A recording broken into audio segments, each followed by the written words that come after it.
All right, welcome back. So I'm just going to do a quick. Well, is it going to be quick? I don't know. I'm just going to do a video on recording, editing, rendering, uploading to YouTube and such. So, and it all starts with OBS. So I might as well start here. So I've got a couple of scenes. I've got a recording scene. I've started to record in 4K now. So I've got a scene for recording in 4K. Just ignore the display capture because that's just what I'm looking at now. So without that, you won't be able to see anything. warthunder game capture and a random game capture for anything else. Now I've got two, what are they called? Audio output captures. I've got one that's called Discord and one that's called Yamaha. So Yamaha is, I've got an external mixer, USB mixer, and the game sounds go into that, and I capture it here. So that's my game sound. Discord is the Discord sound, and Discord comes out through the speakers on the motherboard. So they're routed into DCS. So I can record separately the game sound, Discord sound, and my microphone, which is here. Now my microphone isn't here; it's in settings. It's here, audio. It's here. Global audio devices, so it's there. That's where the microphone is. So all the other audio sources are usually in sources. So, and to do that, we go to advanced audio properties. You can click on any of these buttons, and we get this. If I can just get the mouse over it. So I think OBS by default can record up to 6 tracks, but we don't need to do that when recording. So track 2 is Discord, track 1 is my microphone, and track 3 is Yamaha. So when I've recorded a video, the raw footage file, and I import it into Vegas because I use Vegas Studio, I get the video track and I get 3 audio tracks. So I can balance these out, and I can edit things that people might have said in the video. So basically I've got 3 audio tracks that I can manipulate independently. And when I'm streaming, they all go to track 6, which if I go to settings, output, and if I go to streaming, audio track output, audio track, that should be, oh, I can't change anything while I'm recording. But yeah, so when I'm streaming, everything goes to channel 6. When I'm recording track 1, 2, and 3. So that's 3 thingies. So, but while I'm here, I can do the recording. I record an MP4. The video encoder is AMD 264. Now I can record in AV1. But Vegas Pro doesn't work with AV1. I can stream in AV1 to YouTube, but I can't edit in AV1, so I'm stuck with 264 at the moment. But it's still not too bad. Yeah, so Vegas Studio, I don't know why, but it doesn't. You can't edit in AV1. But I know people have said DaVinci Resolve does AV1. And I've tried it, and I don't like the UI. The UI is awful. I really don't like it. And I'm not going to buy another recording software. I know it's a free version, but I've got Vegas Studio, which is like, it's got loads of more stuff than the basic DaVinci. So anyway, the bottom line is I'm recording in 264 at the moment. So I record at constant bitrate at 80 megabits. Keyframe is 2, quality high. Now I've tried max B frames as 2, but it just turned into a stuttery mess. So I've just got max B frames 1, and it seems to be fine. So when we get into Vegas Studio, that 80 megabits will become more apparent. And for streaming, I do use AV1.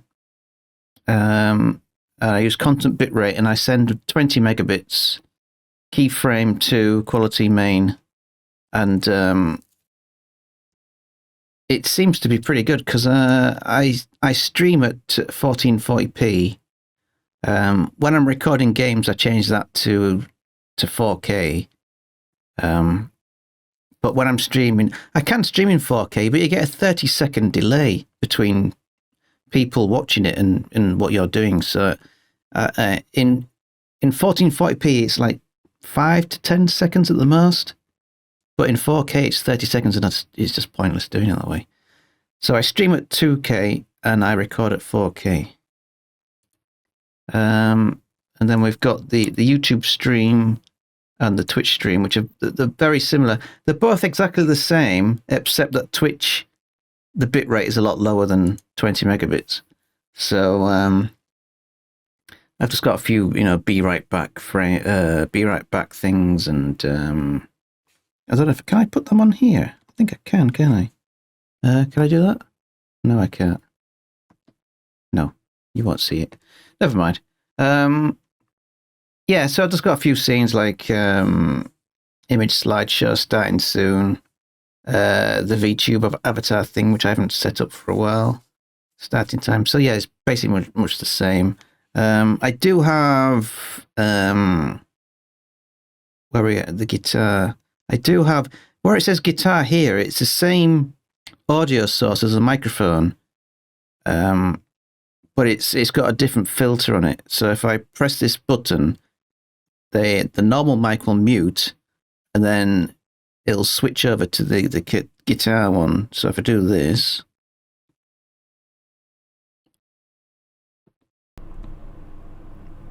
there we go. I'm going to switch that back. Yeah, so that's basically it. So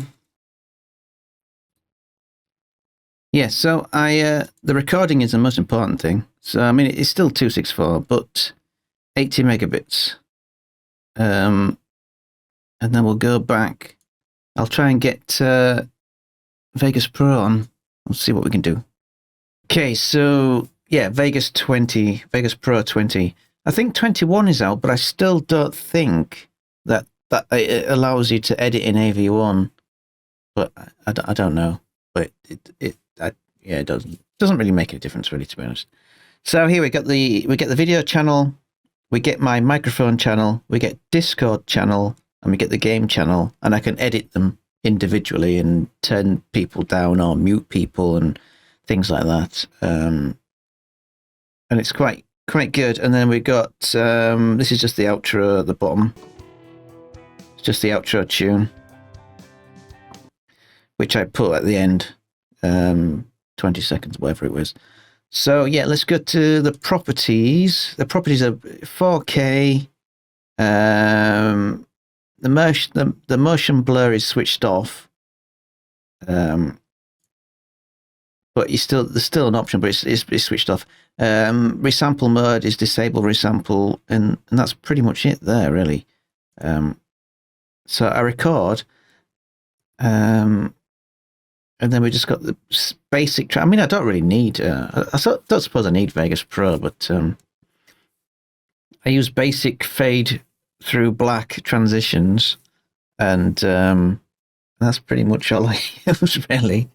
But let me just show you something quite interesting. So we'll solo this sound. You should be able to hear it. Will you be able to hear it? Yeah. So as you can see, I have a filter on this. Where are we? We have a filter. It's here. Track effects. I don't know if you'll see it to be able to hear this, but I have a filter because the game sounds in warthunder are terrible, and they sound tinny and horrible. But I have put a graphic equalizer on here, so I don't know if you want to write this down or screenshot it. I don't know if you can see it actually, but I've got a graphic equalizer where I turned off most of the treble, but it's I believe that this sounds more realistic. If I turn it off, you'll realize how bad the warthunder sound is. So I'm going to turn this filter off, and I'll stay quiet for a bit.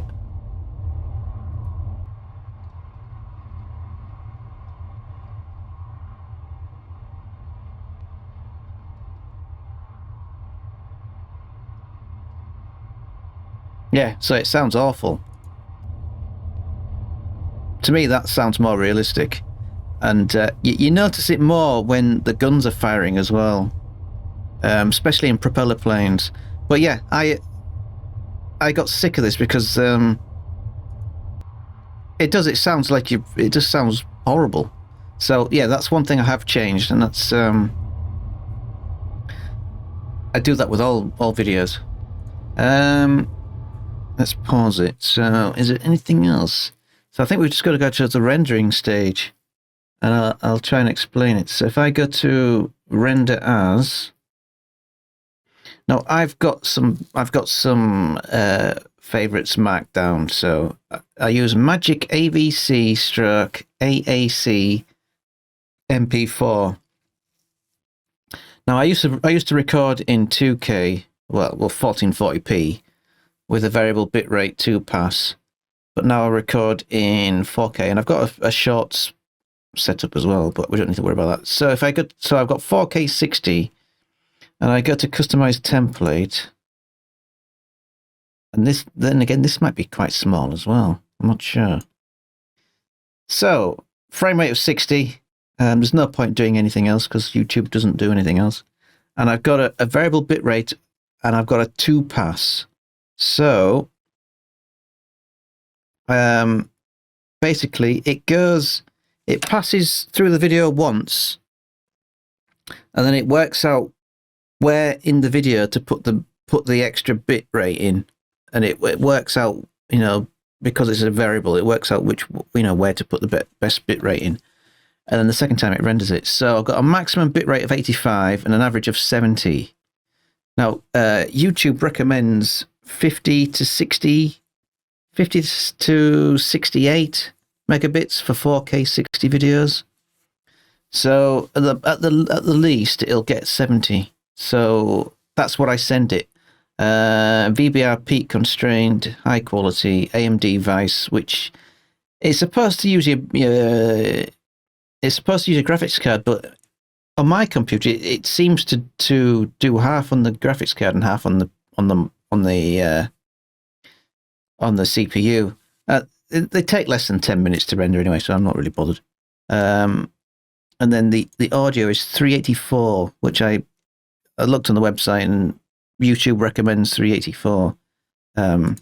But that is it. So if you just keep that 70 megabits in your memory, and that's basically all I do.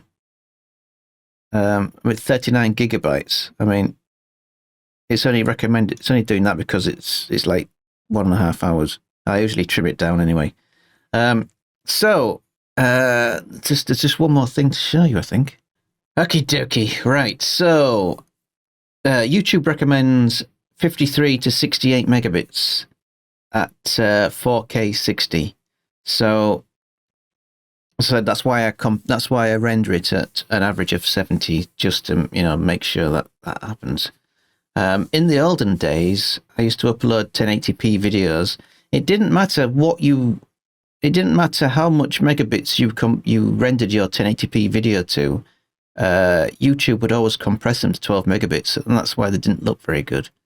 But if you upload in 4K at 68, 70 megabits, and someone watches that video at 1080p, they will get a much better bit rate than they would normally if it was uploaded at 1080p. So the higher resolution you upload, the better the compression is for people watching it at lower resolutions. So so if you uploaded a 1080p video at 100 megabits, YouTube would always compress it down to 12, regardless of how good it looked on your computer. So yeah, it does. Yeah, 4K is quite a lot, and then the audio is 384 kilobits per second. But yeah, and HDR,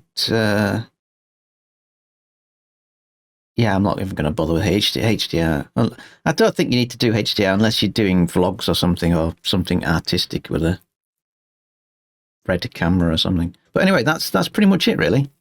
Yeah, that's pretty much it. Anyway, thanks for watching, everybody, and I will see you later. Goodbye.